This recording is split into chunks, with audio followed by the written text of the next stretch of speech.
और गुप्त में रहकर स्वयं भगवान को धारण करके स्वयं भगवान के माध्यम से इस जगत को आने वाले महाप्रलय की मुख से उद्धार कर चुके होंगे। दिन के 10 बजे कबीर परमेश्वर दास को मिले और कहा, बेटा अब समय आ गया है और ये खोल देश पिटारे ने। और स्वयं भगवान को अपने शरीर पर प्राप्ति करके महागुप्त में बैठे होंगे। लेकिन भारत से उठने वाली एक नई विचारधारा इस घातक वातावरण को समाप्त कर देगी। जो महापुरुष स्वयं भगवान को अपने शरीर पर धारण करे होंगे वो जटाजूटधारी नहीं होंगे।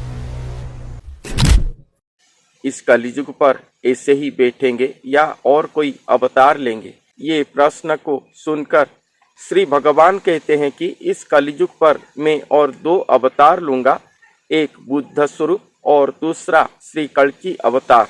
भगवान कहते हैं कि इस कलियुग पर पहले बुद्ध अवतार होंगे और उसके बाद अनंत केसरी स्वरूप को धारण करके सत्य युग को लाएंगे इस कलियुग पर। अवतार कब लेंगे इसके बारे में श्री भगवान कहते हैं कि जब 5006 बरस होगा उसी समय श्री भगवान अनंत केसरी स्वरूप होकर धरती पर अवतार लिए होंगे। सभी ज्योतिष गणना और विज्ञान का भी कैलकुलेशन से हम जानते हैं कि 2000 मसीहा पर ही कलियुग का 5000 वर्ष संपूर्ण हो चुका है और 6 वर्ष अर्थात 2006 मसीहा के समय पर श्री भगवान का ये अनंत केसरी स्वरूप धरती पर विराजमान होकर राज सिंहासन पर बैठ चुके होंगे। तो सिंहासन आरोहण के बारे में आप सोच रहे होंगे कि स्वयं भगवान अनंत केसरी को सप्तद्वीपामही का राजा करेंगे, अर्थात ये सारा पृथ्वी का राजा होंगे। श्री जैसे स्वर्गपुर पर इंद्र राजा हैं, उसी तरह शून्य सिंहासन पर स्वयं अनंत स्वरूप बैठ चुके होंगे और ये पृथ्वी का शासन भार अपने हस्त पर ले चुके होंगे। यही बात यहाँ पर कहा गया है। तो ये पंक्ति से हमें यही बात सूचना मिलता है कि 2006 मसीहा पर स्वयं भगवान का अनंत स्वरूप धरती पर अवतरण कर चुके होंगे और उनके शरीर पर जब स्वयं भगवान का आगमन होगा, जो हर भविष्य मालिका पर लिखा गया है कि स्वयं भगवान वो अनंत स्वरूप को धारण करके स्वयं मानवदेही होंगे और जब उनका प्रकट समय होगा तब वो शरीर से निकलकर अपना दर्शन लीला रचना करेंगे। तो ये समय को जानकर अनेक साधुजन, संतजन, अनेक गुरुजन अपने आप को कल्कि अवतार कहते हैं। तो मैं भविष्य मालिका से आज एक पंक्ति आपको सुनाऊंगा। महापुरुष अच्युतानंद दास जी ने अपने भविष्य मालिका पुस्तक शून्य संहिता नामक एक पुस्तक, जो कि बहुत ही फेमस है ये पुस्तक, और इस पुस्तक पर एक लाइन लिखे हैं कि जो महापुरुष आए होंगे धरती पर वो अपने आप को विख्यात नहीं करेंगे और गुप्त में रहकर स्वयं भगवान को धारण करके स्वयं भगवान के माध्यम से इस जगत को आने वाले महाप्रलय की मुख से उद्धार कर चुके होंगे और स्वयं भगवान को अपने शरीर पर प्राप्ति करके महागुप्त में बैठे होंगे श्री भगवान के ये दर्शन लीला को अपेक्षा करके। जब स्वयं भगवान दर्शन देंगे तभी जाके वो ये जन समाज के सामने आएंगे, चाहे वो दूरदर्शन के माध्यम पर हो या इंटरनेट वगैरह माध्यम पर हो। तो आज तक ये दर्शन लीला नहीं हुआ है, अर्थात स्वयं भगवान को जो महापुरुष सच में धारण करे हैं वो महागुप्त पर ही हैं। अर्थात जितने भी साधु पुरुष गुरुजन अपने आप को कल्कि अवतार कहते हैं और जितने भी साधुजन गुरुजन मीडिया के सामने आ चुके हैं, दूरदर्शन पर विख्यात हो चुके हैं, उनके बारे में आलोचना हो चुका है, सभी जगत उन्हें पहचान चुके हैं, वो सब कोई भी कल्कि अवतार नहीं है। ये भविष्यवाणिका का बहुत ही सीधा पॉइंट है। ये पॉइंट से सभी विख्यात गुरुजन जो अपने आप को कल्कि अवतार कहते हैं वो सब खारच जाते हैं। भविष्यवाणिका के अनुसार जो कल्कि अवतार होंगे या जो महापुरुष स्वयं भगवान को अपने शरीर पर धारण करे होंगे वो गृही सन्यासी होंगे, ना कि वो गृहत्यागी सन्यासी होंगे। वो संसार के अंदर रहकर स्वयं मायाधर को अपने शरीर पर धारण करके रहे होंगे। गृही सन्यासी होंगे अर्थात वो शादी करे होंगे और एक पत्नीव्रता होकर धरती पर रहे होंगे। महापुरुष अच्युतानंद दास जी ने उनके विषय पर एक बात लिखे हैं कि वो सिद्धि रस्तु ये 4 अक्षर साधन किए होंगे और ये सिद्धि रस्तु साधन करने के द्वारा वो जो शक्ति प्राप्ति करे होंगे वो अनंतमय होगा, अर्थात उनका शक्ति का अवक्षय नहीं होगा। वो जब तक इस धरती पर शरीरधारी होकर रहेंगे तब तक ये शक्ति उनके साथ ही रहा होगा। तो लेकर वो ये सिद्धि रस्तु साधना किए होंगे और ये सिद्धि रस्तु साधना करने के बाद ही वो अनंत शक्ति को प्राप्ति करे होंगे और अनंत शक्तिमय होने के बाद ही वो स्वयं सृष्टिकर्ता भगवान को अपने शरीर पर धारण कर पाएंगे। ये भविष्यवाणिका पर वर्णित ये साधन सिद्धि लक्षण को आप देखकर सोच पाएंगे कि कौन गुरुजन अब जो कल्कि अवतार कहते हैं वो ये महापुरुष हैं या नहीं। भविष्यवाणिका पर और एक बात लिखा गया है कि जो महापुरुष स्वयं भगवान को अपने शरीर पर धारण करे होंगे वो जटाजुटधारी नहीं होंगे, वो गृही संसारी होंगे और हमेशा एक साधा सीधा मनुष्य की तरह रहे होंगे। वो अपने शरीर पर चिता तिलक आदि व्यवहार नहीं करते होंगे, उनके शरीर पर कोई भी चिता तिलक अंकित नहीं हुआ होगा। वो परम सन्यासी हैं मगर उनका आत्म स्वरूप पर वो सुसज्जित होंगे ये सभी लक्षणों पर, मगर बाह्याचार पे वो महागुप्त में रहे होंगे, इसलिए ये कोई भी चिता तिलक आदि को ग्रहण नहीं करते होंगे। एक दास एक भक्त की तरह वो अपना जीवन अतिवाहित करते होंगे। पहले अवस्था पर वो एक भक्त की तरह नाम संकीर्तन जप ध्यान सभी नियम को मानते हुए साधन करे होंगे, मगर जब स्वयं भगवान को प्राप्ति कर लेंगे, जब स्वयं भगवान के ब्रह्म या नारायण ब्रह्म को अपने शरीर पर धारण कर लेंगे, तब ये सभी नवदा भक्ति आचरण जो है भजन कीर्तन अर्चन ये सभी को वो त्याग कर ब्रह्म साधना पर निहित होंगे। उनका बाह्याचार में कोई भी नवदा भक्ति साधना दृश्य नहीं होगा। इसीलिए कहा गया है कि भजन अर्चन कीर्तन वहाँ पर लीन होकर एक आन वातायन प्रवाहित हुआ होगा। वो आन वातायन और कुछ नहीं ब्रह्म साधना है जो अपने ही अंदर अपने आत्म स्वरूप पर वो निमग्न हुए होंगे। ये अपने आत्म स्वरूप पर निमग्न होने के लिए वो एकांत योग पर रहे होंगे, इसलिए वो समाज के सामने नहीं आएंगे। वो अपने घर पर ही बैठकर ये साधना करे होंगे, ना ही कोई शिष्य प्रशिष्य के मेल पर रहे होंगे। वो आश्रम करे होंगे, अपने गृह पर ही साधना करे होंगे। वो एकांत योग पर साधना करे होंगे, इसीलिए वो गृहस्थ सन्यासी होंगे और ये साधना सभी करे होंगे। इसलिए कहा गया है कि वो महागुप्त में रहे होंगे। वो जन गहड़ी को अगर चले आए तो ये आत्म योग साधना नहीं कर पाएंगे। इसलिए ना ही वो दूरदर्शन के सामने आएंगे, ना ही टीवी इंटरनेट मीडिया पर वो आएंगे, ना ही वो अपने जो एरिया पर हैं वहाँ पर वो विख्यात होंगे।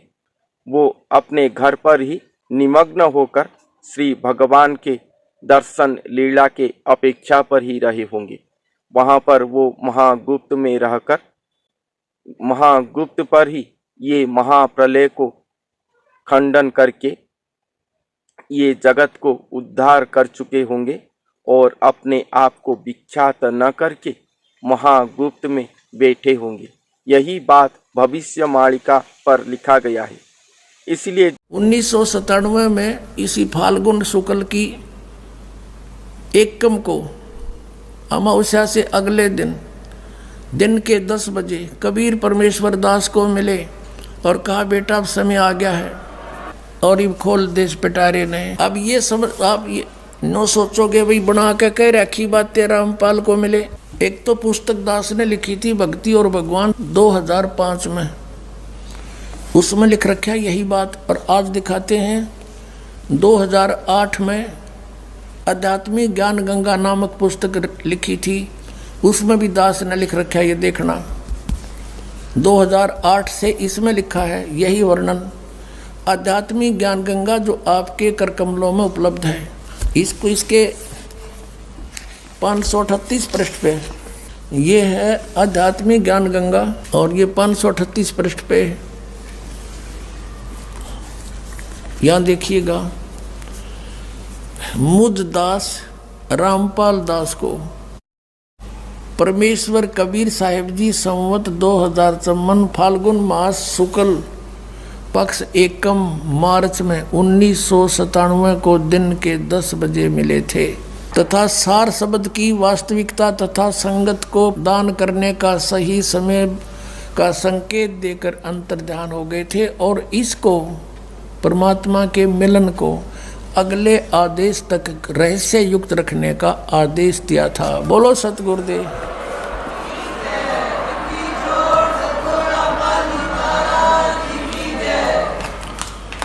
अब ये क्लियर हो गया। कलयुग बीते 5500 पाचा, धर्मदास जब मेरा वचन यू होगा साचा, तो चिंता ना करे। धर्मदास चिंतित हो गया था, भगवान फिर कैसे पार पड़ेगी, वो तो काल तक जुल्म कर देगा। भगवान देख सब कुछ ये अब बिगाड़ रखा है इसने, भगवान का नामो निशान मिटा दिया। आप परमात्मा और आपका कितना निशान भी नहीं। तब कबीर साहब ने कहा था, बेटा डट जा, यो समय मैंने धर दिया ना, या ठीक धर दी, यो ठीक का समय आन दे। जब तक तो मेरी बात लागेंगी उठ पटांगे, लेकिन यू आन दे मेरा समय एक बार। और फिर देखना पूरे कलयुग पूरे विश्व में कबीर साहब का ज्ञान होगा, सब पंथ मिलकर एक हो जाएंगे, तब हम ही जाएंगे। और फिर परमात्मा ने सुख संबोध के अंदर अपने आत्माओं, ये आपने पढ़ा कबीर सागर कबीर वाणी में कि 12 पंथ चलो सो भेद। अब कबीर वाणी में एक रहस्य और सांकेतिक है, ये देखिएगा 134 पृष्ठ पे, ये कबीर सागर है। अब हम इससे आपको परिचित करा रहे हैं। एक और ये कबीर वाणी 134 पृष्ठ पे, हमने 136-37 पढ़ लिया था पहले। इसमें वंश प्रकार लिखे हैं। प्रथम वंश उत्तम, ये है चूड़ामणि जी। और फिर इस प्रकार वही 9वां पंथ, 10वें पंथ में ये होगा, फिर 11वें पंथ में प्रगट पसारा। और ये 12वां वंश प्रगट हुए उजियारा, यानी मेरी महिमा का उजियारा सा होगा 12वां गरीबदास वाले पंथ में। और 13वें वंश मिटे सकल अंधियारा, अज्ञान का कति नाश हो जाएगा सारे का। और एती दगा काल की सबाई, तत् बिंदु की फिर भी टेक रह जाई। अब इसी कबीर सागर के सवसम वेद में ही जहाँ नानक साहिब जी की वार्ता लिखी है, उसी चैप्टर में, उसी अध्याय में क्या लिखा है देखिएगा। सवसम वेद 171 पृष्ठ पे, और यहाँ है 170 पृष्ठ बोध सागर। यहाँ से कबीर वचन है, ये सत कबीर वचन यहाँ से प्रारंभ होता है। अब हम यहाँ आ जाते हैं 171 पर, अपने मतलब की बात पढ़ाएंगे। अब यहाँ परमात्मा ने फिर सेकंड की है वही 5500 वर्ष वाली कलयुग बीतन की। देखना ये लिखा है दोहा, ये 171 पृष्ठ पे, 5 सहंस माने 5000 और 500 यानी 5500, 5000 5 सेंस 500 यानी 5500 वर्ष 5500 जब कलयुग बीत जाए, महापुरुष फरमान तब जग तारण को आए। हिंदू तुर्क आदिक यानी सभी, मालिक को तो पता था कि कबाड़ करेगा, यूँ कितने अलग अलग भेद बनाओगा हमारे हिंदू और मुसलमान, और इसके अतिरिक्त और भी आदि आदि जितने पंथ यू बनाओगा मजहब, सब जेते जीव जहान सतनाम की साख गहे वो पावे पद निर्वाण। सतनाम को प्राप्त करके सभी मोक्ष प्राप्त करेंगे, निर्वाण पद मोक्ष पद प्राप्त करेंगे यथा। और ये सभी पंथ कैसे मिलेंगे आके? यथा सरितगण आप ही मिले सिंधु में धाये, सत सुकृत के मद तिमी माने इसी प्रकार सब ही पंथ समाये। ये क्या कहा है कि जिस प्रकार दरिया, यथा माने जैसे, सरितगण माने नदियाँ, आप ही मिले सिंधु यानी समुद्र में, धाय माने दौड़ के अपने आप फटाफट पूरी स्पीड से जाके मिल जाती हैं। कहते हैं सत सुकृत के मध्य, सत सुकृत माने उस सच्चे पंथ के बीच में, उसी प्रकार सभी पंथ समावे। नो देखिए फटाफट आओगे सारे टोल के झुंड बाजे परमात्मा के बच्चों के। और फिर क्या कहते परमात्मा धर्मदास, आज मैं जो बोल रहा हूँ ये वचन तब तक तो निराधार नजर आवेंगे, और जब वो ठीक का समय आ जाएगा फिर देखना यह सारी साची होगी। जब लग ये ठीक का अर्थ है निर्धारित समय, समय निर्धारित। जैसे पहले हम सुना करते थे कि एक व्यापारी भैंस ले गया हमारी, तो हमारे ताऊ जी कहते थे भाई मैं जाता हूँ, आगे से आगे ठीक धर रहा है, पैसे दे नहीं रहा। तो ठीक का अर्थ है, क्योंकि ये हमारी लोकल लैंग्वेज है, ठीक जैसे लड़की को भेजते थे पहले, उसका समय निर्धारित किया जाता था, उसको ठीक बोला करते, भाई बेटी की ठीक आ गई, सामान तैयार करना है। ठीक माने निर्धारित समय। तो यहाँ बता रहे हैं कि जब लग पूर्ण होए नहीं ठीक का तिथि बार, देखो जब लग पूर्ण होए नहीं ठीक, यो ठीक है, ठीक को, इसको ठीके को भी बोल देते होंगे, लेकिन ठीक का तिथि बार और कपट चातुरी तब लग और सब संवेद निर्धारे। अपने आत्माओं क्या कहा मालिक ने, गहराई से समझना कि जब तक मैंने यो बताया ना समय 5500 वर्ष बीतेंगे और उस समय एक और दर रखा है तिथि बार, उसमें तब तक ते सारे संसार में आग लग रही होगी, कपट चातुरी खेचातानी माया की दौड़, और मेरा यो वचन भी निराधार महसूस होगा। और जब वो समय आ जाएगा ना ठीक, यू ठीक है, जब ठीक का दिन आवंत सब ही नारी नर शुद्ध तब, कहते सब छोड़ देंगे कपट चातुरी, फिर ये आपस में लड़ाई खेचा तानी है, माया की दौड़, भाई ने भाई देख के प्रसन्न नहीं, बहन भाई का झगड़ा इस माया के ऊपर कपट से बात करते हैं छल से, कहते तब तक तैयार नौकी नो चलेगी कपट चातरी तब लो। और सब संवेद निर्धार जब तक ये दिन ठीक का नहीं आओगा तब तक ये सारे नए कपट चातरी कर्म बिगाड़े जाएंगे अपने। और फिर जब ठीक का दिन आवंत सब नर नारी शुद्ध और कपट चातरी छोड़ शरण कबीर गहंत, के सब कबीर साहब की शरण गहेंगे, मेरी शरण में आ जाएंगे। अब क्या बताते हैं परमात्मा कि इस काल ने मेरे बच्चों को अलग अलग बना दिया, नारे नारे मजहब बनवा दिए, आपस में लड़ते मरते रहते हैं, कत्लेआम करने लग जाते हैं। एक अनेक हव गए और पुनः अनेक हों एक, और हंस चले सतलोक को सब सतनाम की टेक। आप कहते हैं फिर ईब तक नारे नारे बना रखे मेरे बच्चों को आपस में लड़ाने के लिए, फिर सब एक हो जाएंगे सच्चाई से परिचित होकर काल के जाल को समझकर, और फिर ये सभी हंस सतलोक जाएंगे सब सतनाम प्राप्त करके। और फिर क्या बता के घर घर बोध विचार हो, दुर्मति दूर बहाए। कलयुग में सब एक हो, सब बरतें सहज सुभाए। अब क्या कह रहे भगवान कबीर साहब परमेश्वर, बंदी छोड़ के घर घर में मेरी चर्चा, मेरे ज्ञान का विचार होया करेगा। जैसे बच्चे घर घर पहुंचा रहे हैं ज्ञान गंगा पुस्तक, ये भगवान पहुंच रहा उनके द्वार पे, खुद स्वयं जा रहे हैं परमात्मा उस पुस्तक के रूप में। घर घर बोध विचार हो, बोध माने ज्ञान, मेरे ज्ञान का घर घर चर्चा होगी और सबकी दुर्मति दूर हो जाएगी। या सब न पता लग जा क्या कि खाते डले ढो रहे हैं, कल मर जा कौन साथ चलेगा हमारे। इस ज्ञान से सब अपने आप सेट हो जाएंगे। बेटा धर्मदास चिंता ना करे, तू आन दो ठीक वाला समय। और कलयुग में सब एक हो जाएंगे, सब एक हो जाएंगे और बरतें सहज स्वभाव, सबसे प्यार से रहा करेंगे।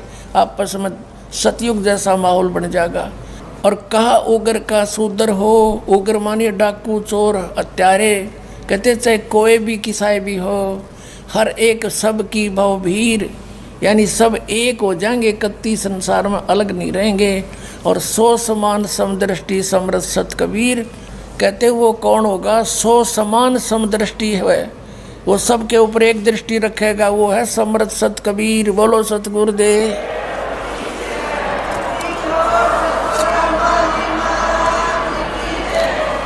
पुण्यात्माओं, ये तो परमात्मा का निर्धारित किया हुआ समय, ये तो अटल है, ये तो होगा ही होगा, इसमें तो कोई दो राय है ही नहीं।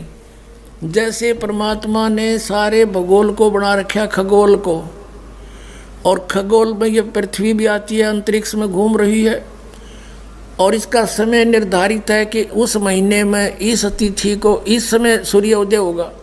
और कोई इस खगोल भूगोल की विद्या प्राप्त करके भगवान के बनाए हुए को और बता दे कि परसों 6:30 पे सूर्य उदय होगा, और वो तो वैसे होना ही था। उसने परमात्मा के बनाए हुए की कैलकुलेशन करके बता दिया, ना बताता तो भी 6:30 पर सूर्य तो उदय होना ही होना था। तो इसी प्रकार अब आपने पढ़ा पवित्र आदेश परमेश्वर का पवित्र कबीर सागर में कि जब सतनाम लेकर के सभी हंस सतलोक जाएंगे, सब हंस चले सतलोक को, सब सतनाम की टेक, यानी सच्चे नाम तो पार होंगे, ये सतनाम पार करेगा। और परमात्मा ने इसी दया करी महापुरुषों से कह दिया था कि धर्मदास मेरी लाख दुआई, यो मूल ज्ञान है, ये सतनाम और सार नाम की तो बार ना जाई, और सतनाम ये सार नाम बार जो पढ़ी बिचली पी। पहले आपको दिखाते हैं एक जय गुरुदेव पंथ का महापुरुष हुए थे श्री तुलसीदास जी, जो मथुरा में इन्होंने एक अलग से पंथ बना रखा है और नाम बदल रखा है। क्रिया सारी वही है जो राधा स्वामी व आगरा वालों की, 500 नाम ऐसे कान बंद कर ये अटपट करना। लेकिन वो पुण्यात्मा था, परमात्मा का प्यारा बच्चा, किसी जन्म अच्छी भक्ति कर रखी थी, उसके पुण्य कर्मों की से बैटरी चार्ज थी। उसने 1971 में एक भविष्यवाणी करी थी कि एक महापुरुष जो पूरे विश्व को सच्चा ज्ञान देगा, सारा संसार उसका आदर करेगा, वो प्रगट हो चुका है।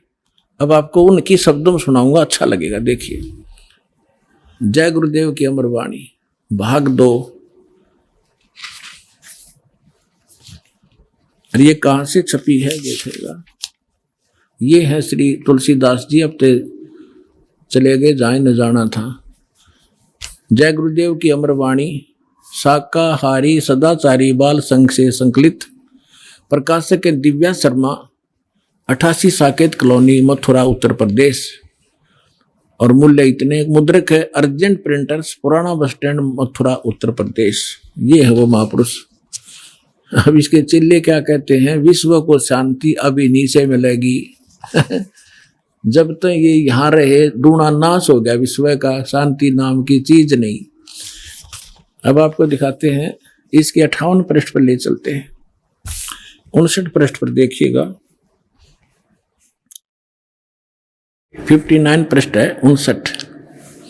और ये 28 अगस्त 1971 को शाकाहारी पत्रिका में छपया। उस दिन इसने बोली है वाणी, क्या कहा है कि महापुरुष का जन्म भारतवर्ष के एक छोटे से गांव में हो चुका है उस महापुरुष का जन्म भारतवर्ष के एक छोटे से गांव में हो चुका है और वह व्यक्ति मानव इतिहास का सबसे महत्वपूर्ण व्यक्ति बनेगा। उसे जनता का इतना बड़ा समर्थन प्राप्त होगा कि आज तक किसी को नहीं मिला है। वह महापुरुष नए सिरे से विधान को बनाएगा और वह विश्व के संपूर्ण देशों पर लागू होगा। उसका एक झंडा होगा, उसकी एक भाषा होगी।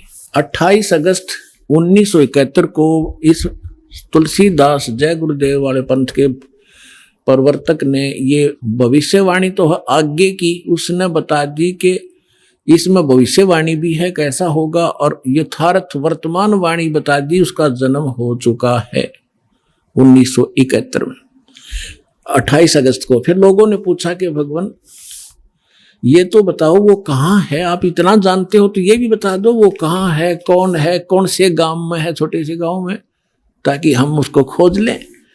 तो इसने फिर क्या बताया, इसने 8 अगस्त 1971 को फिर से बताया, संकेत किया। देखिएगा इसी के 50 नंबर पृष्ठ पर, यही वो पुस्तक है जय गुरुदेव की अमर वाणी भाग 2, इसके 50 पृष्ठ पे 7 सितंबर 1971 को इसने भविष्यवाणी की और उसमें क्या बताया कि वह अवतार जो 28 अगस्त को इसने बताया था 71 में, वह अवतार जिसकी लोग प्रतीक्षा कर रहे हैं 20 वर्ष का हो चुका है। पुण्यात्माओं, इस दास का जन्म 8 सितंबर 1951 को हुआ और ये दास 7 सितंबर 1971 को पूरा 20 वर्ष का हो चुका था। ये देखिएगा, वह अवतार जिसकी लोग प्रतीक्षा कर रहे हैं वो 20 वर्ष का हो चुका है। यदि उसका पता बता दूं तो लोग पीछे पड़ जाएंगे। अभी ऊपर से आदेश बताने के लिए नहीं हो रहा है। मैं समय का इंतजार कर रहा हूं और सभी महात्माओं ने समय का इंतजार किया है। समय आते ही सबको सब कुछ मालूम हो जाएगा। ये 7 सितंबर 1971 को उसने भविष्यवाणी की। इस दास ने 2012 में एक, जैसा कि मीडिया ने उनके भी प्रवचन लिए और हमारे भी लिए, दास ने इस वाणी को पढ़कर एक सत्संग किया था कि यदि इस तुलसीदास जी की आज बैटरी चार्ज हो, 1971 में इसकी बैटरी चार्ज थी, इसकी दिव्य दृष्टि काम कर रही थी, पुण्य इसके पास बहुत से ढेर सारे थे, इसने उनका नाश कर लिया गलत साधना करके। जैसे इन्वर्टर की बैटरी में पहले से संग्रह की हुई एनर्जी जब तक चलेगी वो चलेगी, यदि चार्जर नहीं लग रहा तो भी चलेगी, लेकिन वो एकदम खत्म होगी यदि चार्जर फेर नहीं लगाता, यानी सत साधना नहीं की। यही दशा इस महापुरुष की हुई। ये पुण्यात्मा था, इसने 1971 में इसकी दूरदृष्टि काम करे थी। इसने बिन की बिन बता दी कि वो उस महापुरुष, उसका जन्म हो चुका है और 7 सितंबर 1971 को 20 वर्ष का हो चुका है। लेकिन दास ने कहा कि यदि आज इसकी दिव्य दृष्टि काम करती है तो तुलसीदास जी बता दे अपने शिष्यों को कि जिसके बारे में मैंने 7 सितंबर 1971 को भविष्यवाणी की थी वो बरुवाला में आ रहा है, चले जाओ।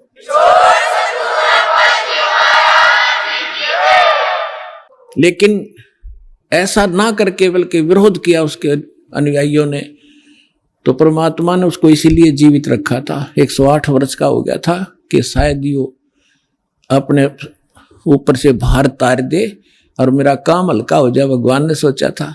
लेकिन अहंकार भर गया उस प्राणी में, लाखों करोड़ों शेष हो गए। हरिब क्या करेंगे वो करोड़ कहाँ जाएंगे, आप पता नहीं कौन सी योनि भोग रहा होगा। अगर आप ये वीडियो YouTube पर देख रहे हैं तो हमारे चैनल को सब्सक्राइब करें और बेल आइकन को दबाना ना भूलें। अगर आप Facebook पर ये वीडियो देख रहे हैं तो हमारे पेज को लाइक करें।